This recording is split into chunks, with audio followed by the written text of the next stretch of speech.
Hello guys, welcome back to Tactic Tutorial. In today's video, I would like to show to you guys how can I check my Facebook login history. So to be able to check that is very simple. Simply go over here on your profile on the top right.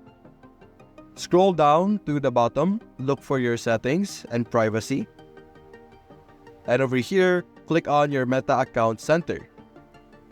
In this section, simply click on Password and Security.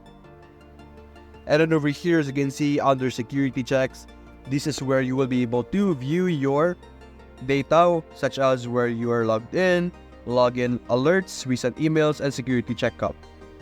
The specific section where you will be able to view your login history is under where you're logged in. So you guys could check that out. And I'm not going to show you in this video because you will be able to see other sensitive information. But that's basically it guys. If you enjoyed this video, leave a like and subscribe. Thanks for watching.